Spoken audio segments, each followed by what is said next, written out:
क्या ये अमृतकाल का बजट है? सरकार इसे अमृतकाल का बजट बता रही है, लेकिन दूसरी तरफ किसानों को आज बहुत आस थी इस बजट से।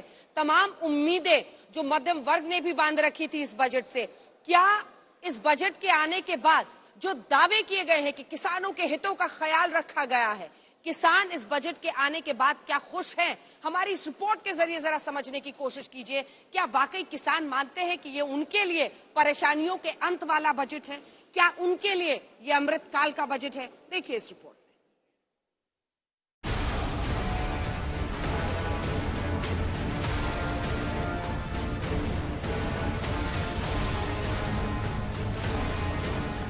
5 राज्यों में चुनावी बयार बह रही है और इस बयार के मुख्य किरदार हैं किसान। एक बड़ी आबादी किसानों की मतदाता है और किसे नहीं मालूम कि ये किसान ही चुनाव में भाग्य विधाता है।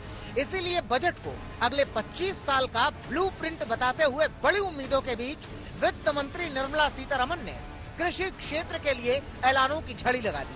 आम बजट में कृषि क्षेत्र के लिए हुए 10 अहम ऐलान पर गौर कीजिए। किसानों के खातों में 2.37 लाख करोड़ रुपए की एमएसपी सीधे ट्रांसफर। गंगा किनारे ऑर्गेनिक खेती को बढ़ावा मिलेगा। तिलहन के आयात की निर्भरता को कम किया जाएगा। किसानों को डिजिटल करने के प्रयास को तेज किया जाएगा। निजी क्षेत्र को कृषि क्षेत्र में बढ़ावा देने के लिए पीपीपी मॉडल पर काम किया जाएगा। नाबार्ड के जरिए खेती के क्षेत्र में स्टार्टअप को बढ़ावा दिया जाएगा। केमिकल मुक्त खेती को बढ़ावा दिया जाएगा। 44,000 करोड़ रुपए की लागत से केन बेतवा नदी जोड़ने की परियोजना शुरू होगी, जिससे 9 लाख किसानों को लाभ होगा।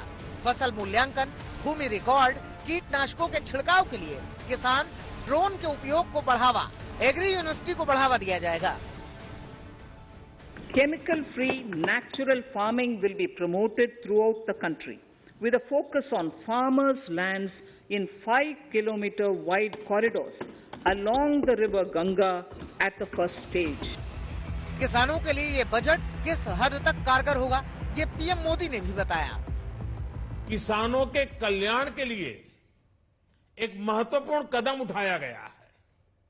उत्तराखंड, उत्तर प्रदेश, झारखंड, बिहार, पश्चिम बंगाल, इन राज्यों में गंगा किनारे नेचुरल फार्मिंग को प्रोत्साहन दिया जाएगा। सरकार ने बजट में 2023 को मोटा अनाज वर्ष घोषित करने की बात कही है। सरकार मोटे अनाज उत्पादों की राष्ट्रीय और अंतर्राष्ट्रीय ब्रांडिंग पर जोर देगी। इसके तहत 1,000 लाख मीट्रिक टन धान की खरीद की उम्मीद है।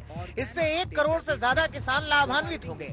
वित्त मंत्री निर्मला सीतारमण ने यह भी कहा कि रेलवे छोटे किसानों के लिए नए उत्पाद विकसित करेगा। Inclusive development, our second priority. Agriculture.